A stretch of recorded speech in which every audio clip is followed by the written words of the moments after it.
अरे भाई ये कहाँ ले आए तुम? अरे डर क्यों रहा है? और बस इस गुप्त सामान का काम है जो करना है।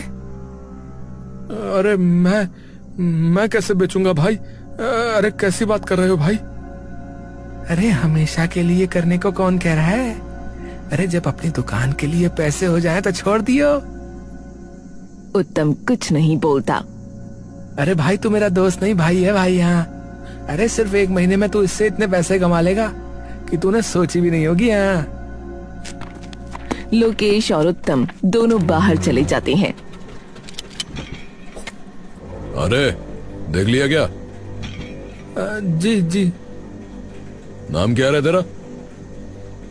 उत्तम। उत्तम बाबू, याद रखना, अगर यहाँ गड़बड़ हुई तो दिक्कत हो जाएगी, तो सोच के करना जो करो। उत्तम ये सुनते ही घबरा जाता है और लोकेश को पीछे की ओर खींच लेता है। भाई ये मैं नहीं कर पाऊंगा, मेरे बस की नहीं लग रही। क्यों, क्या हुआ? कुछ नहीं भाई, बस थोड़ा डरा हुआ है बस। भाई साहब मैं कैसे करूंगा ये काम? अरे काम दाम कभी किया है किसी चीज का है? वो मिठाई वगैरह बनाता था। ये तो सबसे सही है, एक दुकान खोल लो मिठाइयों की और पीछे से ये भी बेचता रहियो। बहुत लोगों दूसरे सामान के साथ मीठा खाना खूब पसंद करते हैं, और जगह मैं अपने आप दिलाऊंगा, तू हाँ बोल। मैं वो अबे घर जा और आराम से सोच, और हाँ गलती से भी आज जो देखा वो बता मत दियो किसी को, समझा? लोकेश तभी उत्तम को वहाँ से सीधा उसके घर ले जाता है। अरे लोकेश। नमस्ते भाभी। नमस्ते। और तुम्हें क्या हुआ? तुम्हारी क्यों हवाइयाँ उड़ी पड़ी हैं? हे भगवान, क्या हो गया इन्हें? लोकेश चेतना को सारी बात बता देता है। अरे अब तुम ही बताओ कि क्या ये सही है? अरे तो कौन सा आपको पूरी जिंदगी करना है? बस कुछ महीने करना है, और जब अपनी दुकान खोलने के पैसे हो जाए तो मत करना। अरे पर ये गलत है भाई। अरे तो जो रोज तुम्हारे साथ हुआ वो ठीक है क्या? 3 साल से आप वहाँ काम करते थे और बस एक गलती की और ऐसे उन्होंने बाहर निकाल दिया जैसे आप कुछ थे ही नहीं। होली तक मनाने के पैसे नहीं है हमारे पास। अरे हमने 2 साल से एक कपड़ा तक नहीं खरीदा, तो वो ठीक है। और जो ये रईस घूम रहे हैं, तुम्हें क्या लगता है वो नहीं करते ये सब? अरे वो तो हम जैसे लोगों को मार के चौराहे पर भी टांग देना, उन्हें तब भी कुछ नहीं कहेंगे कोई। तो बताओ क्या वो ठीक है? कमरे में कुछ देर के लिए सन्नाटा छा गया। पर बेचेंगे कैसे? पुलिस वगैरह ने देख लिया तो? अरे तो तुम सामने से थोड़ी बेचोगे भाई, छुपा के बेचोगे। दुकान तो मिठाइयों की होगी ना। उत्तम कुछ देर के लिए चुप हो गया। ठीक है, पर दुकान? अरे वो जग्गा भाई अपने आप देख लेंगे भाई, उनके पास बहुत सारी जगह है।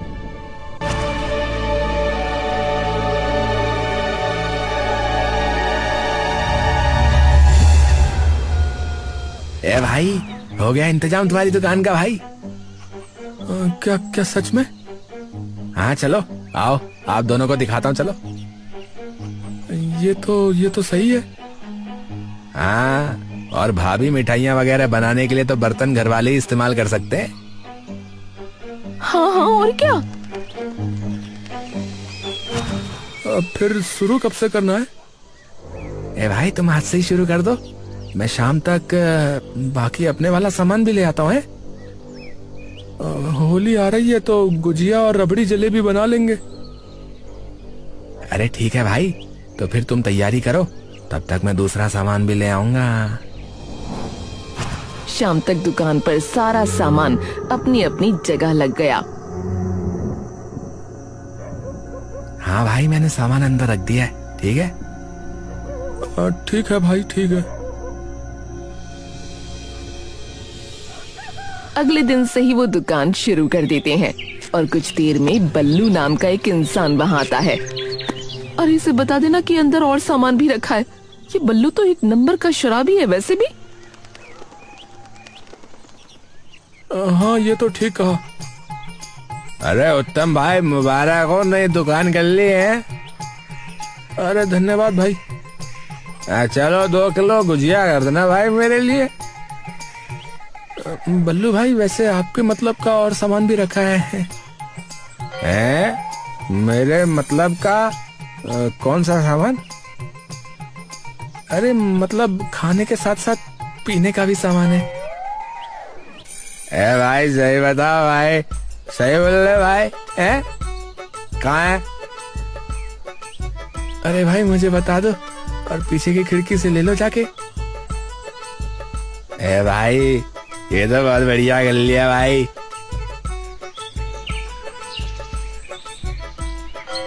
अरे जाओ ले लो, मैं ले आता हूँ पीछे।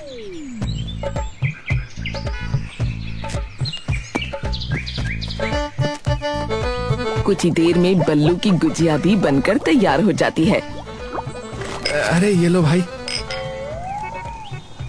भाई मौज कर दी आज तो आपने।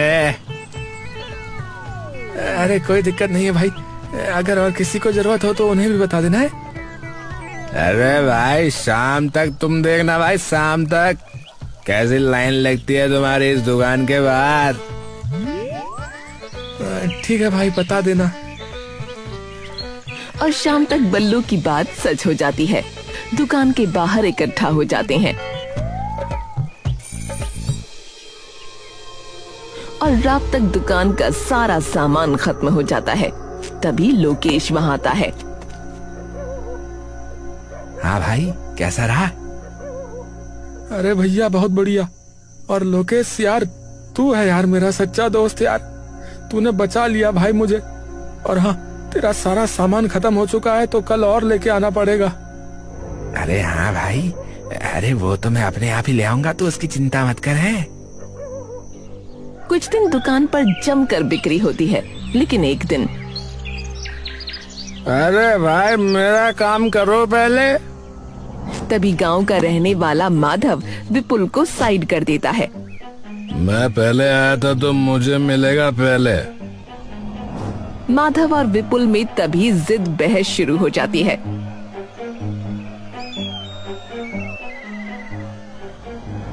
अरे हे भगवान, इनका झगड़ा बढ़ गया तो पुलिस ना आ जाए कहीं इधर। उत्तम तभी दौड़कर वहां जाता है। अरे भैया रुको रुको, अरे शांत खड़े रहो। विपुल और माधव अलग खड़े हो जाते हैं और उत्तम दोनों को उनका सामान देकर वहां से भेज देता है। कभी कभार लगता है कि कुछ गलत तो नहीं कर रहे हम। आज तो चलो मैं था, कल को पी के कोई बाहर लड़ पड़ा और भगवान न करे बात बढ़ गई तो। अरे तुम इतना मत सोचो आज के बारे में, ये सब तो काम धंधे में होता ही रहता है। अगर तुम उन्हें नहीं दोगे सामान तो वो कहीं और से ले लेंगे। हाँ बात तो तुम्हारी वैसे सही है।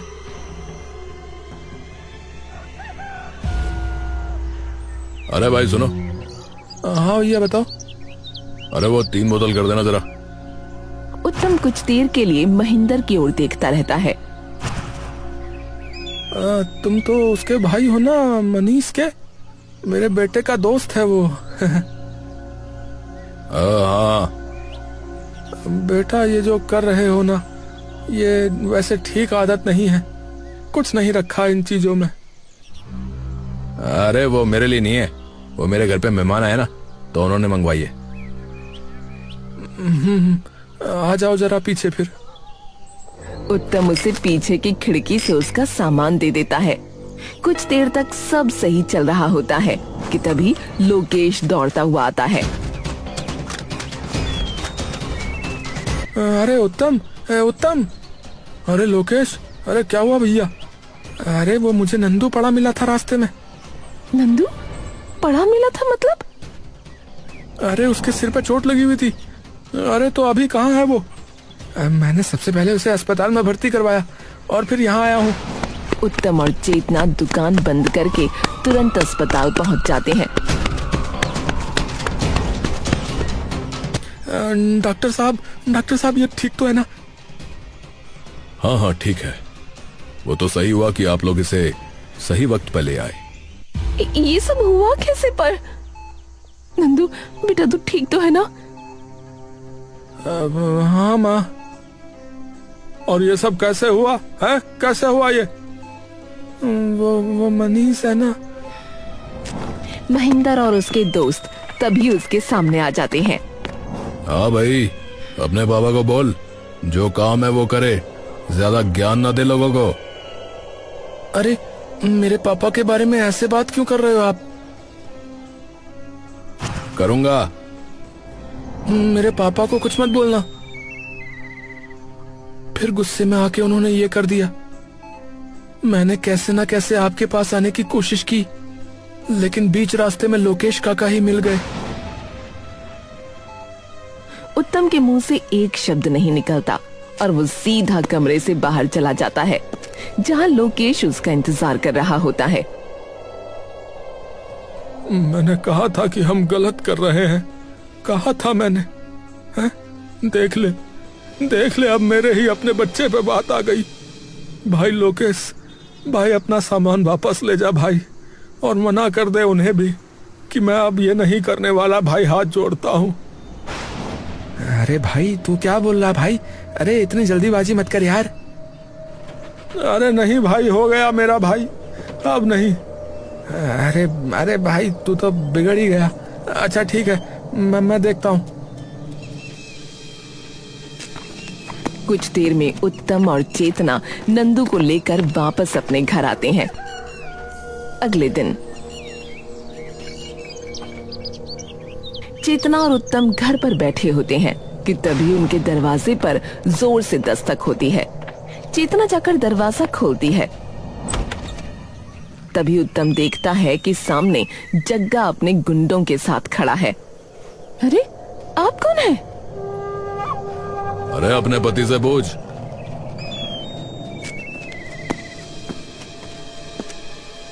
जग्गा भाई आप यहाँ? अबे मना क्यों कर रहा है काम करने के लिए? भाई मुझसे नहीं होगा ये, अब इससे लोगों की जिंदगी बर्बाद होती है। मैं नहीं कर पाऊंगा भैया। अबे चुपचाप जो कहा है ना वो कर, समझा बे?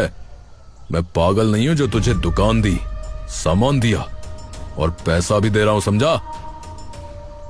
तो जब तक तू उस दुकान का कर्ज नहीं उतारता ना अब, तब तक करता रहे, नहीं तो अगली बार तेरे बीवी बच्चे सभी को अपने लोगों के साथ वापस चला जाता है। हे भगवान, अब क्या करेंगे? अरे मैं अब इस पाप में भागीदारी नहीं करने वाला।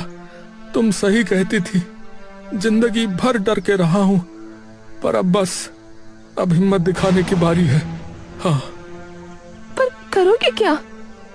वही जो पहले कर देना चाहिए था। उत्तम अब बिना डरे सीधा थाने पहुंच जाता है। इंस्पेक्टर साहब, एक रिपोर्ट दर्ज करानी है।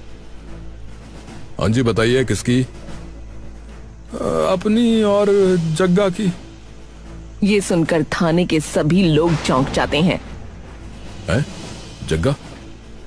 जी। उत्तम सारी बात उन्हें बता देता है। रे बड़ी हिम्मत है भाई, सच में बड़ी हिम्मत है थारे में। मैं सब बता दूंगा। उसके बदले बस मुझे एक चीज चाहिए इंस्पेक्टर साहब। हाँ बोल, क्या कर सके हैं, बोल।